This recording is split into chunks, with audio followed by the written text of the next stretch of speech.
Gordon has been the island of Sodor's express passenger engine since the main line opened. He has become such a familiar sight to passengers and other engines that no one can imagine him ever doing anything else.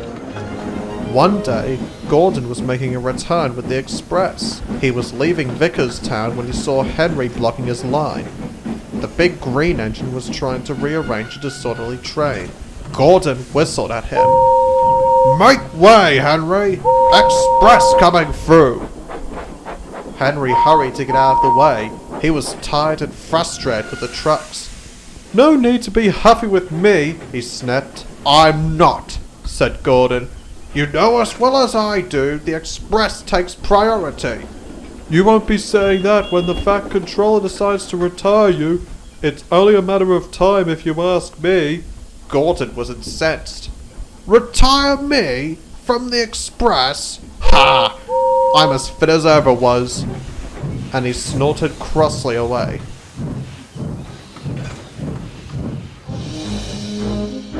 Out on the open line, Gordon was content running as fast as he liked. To him there was no better feeling. But as he sped along, his driver heard something. What's that? Gordon heard it too. It was a squeaking noise coming from his wheels. "Did you oil him properly this morning?" asked the driver. "Checked and double-checked," replied the fireman, but the driver was concerned. "We may have to stop, Gordon, and check you're right." "Absolutely not," huffed Gordon. "I feel fine. Besides, what would the passengers say? We don't want to disappoint them." So the driver let Gordon carry on to the next station.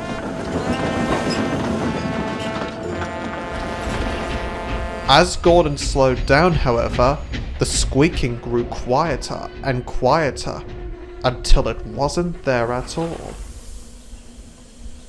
"Interesting," mused Gordon.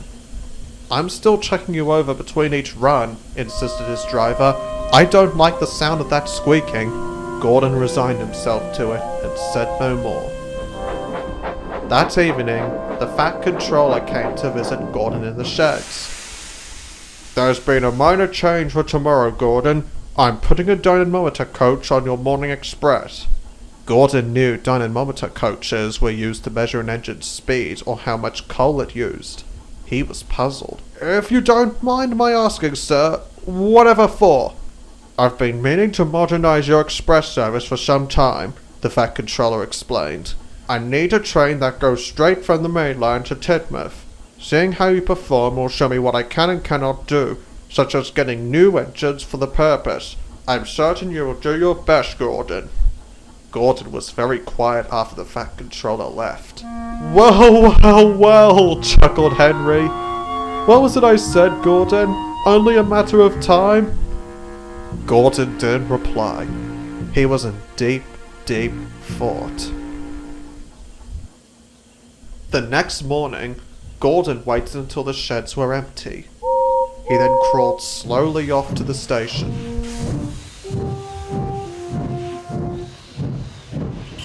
He found his coaches and the dynamometer coach waiting for him. As he carefully backed down, he could hear his crew talking to each other. "That squeak isn't right, you know. It always came back when Gordon got up to speed. Not much we could do about it, is there?" "I know. I'm just worried we'll hear something else." Gordon felt his boiler go a little bit cold. Not only had the bothersome noises not gone away, but now he was worried he was being replaced. He couldn't bear the thought of not pulling the express. The guard's whistle blew, the green flag waved, and Gordon slunk away.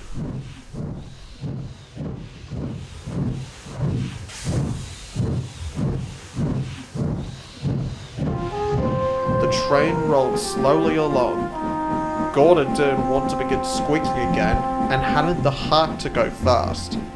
No matter what his driver and fireman tried, Gordon's wheels wouldn't turn quickly. The big blue engine felt very sad indeed. "Come on, Gordon," called his driver. "This is still a passenger train. We can't delay them." What's the use? Sighed Gordon. I'll only be replaced. You don't know that, replied his driver. And even if you will be replaced, what would the passengers say if the last train pulled by you was slow? They'd remember it as sad and somber. Gordon listened on. You are chosen for this job for a reason, the driver continued, so why not give them one last hurrah? You're right, said Gordon at last. This may be my final trip, but if that is how it must be, then I shall bow out with style. No other way would be as dignified. Now let's have a good run. The fireman shoveled and the driver kept a steady hand on the regulator. Gordon's beat slowly grew faster and faster.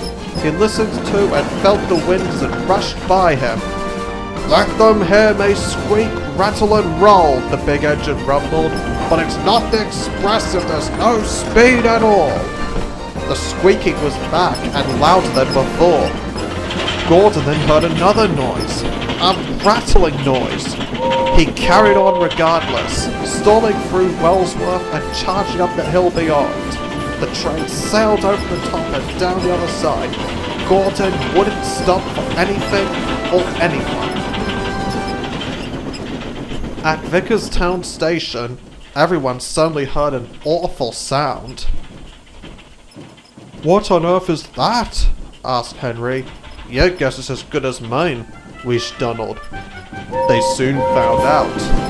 Gordon rattled into the station, squeaking, rattling, and knocking dreadfully. He stopped just as the clock struck the hour. Donald and Henry watched as Gordon was swarmed by his passengers.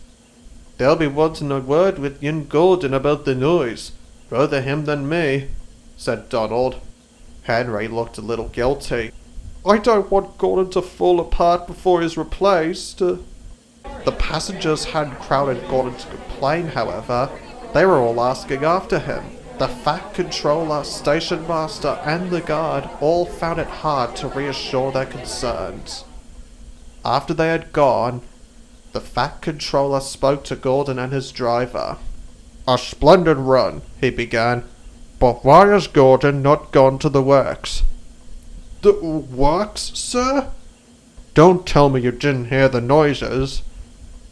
Gordon was quiet. I did, sir, he said, but the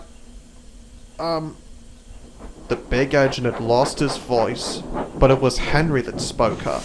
Gordon was worried about you replacing him on the express, sir, when you were talking about modernizing the service and buying new engines. The Fat Controller understood at once. I must apologize for the misunderstanding. I wanted to use the dynamometer coach to check Gordon's performance. It was a sterling job, he said warmly.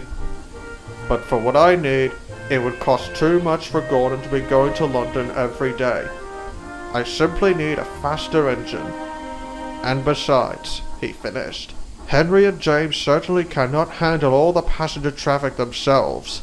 Gordon looked at the Fat Controller. He was strangely shy. So, you shan't be withdrawing me, sir? Certainly not, Gordon. Not only are you living history, but you are a credit to my line. I wouldn't ever dream of withdrawing you. You are simply too important to me and your passengers. Gordon almost cried. At the works, Gordon was thoroughly inspected. A feed pipe for the oil had become blocked, which had made the noises. He was quickly mended, then polished from funnel to footplate until his blue paint gleamed and all his joints were oiled well. Gordon was very happy. He enjoyed all the attention and was glad of the rest. But he was happier still to know that he would still run fast passenger trains. When he came home, the engines gave Gordon a hearty welcome. Henry spoke quietly to him. I am sorry about what I said to you, he told Gordon. I didn't realize you would really be taken off the express. Neither did I, old friend, sighed Gordon. I still get to run, and I suppose that's what's most important. All the same, I shall miss the Express very much. It was my pride and joy. Who'll take the Express now instead of you? Wondered James. Gordon didn't get to answer. All the engines looked up as they heard a strange two-tone horn and the gravelly rumble of a diesel engine. They watched and... but I mustn't tell you any more, or I shall spoil the next story.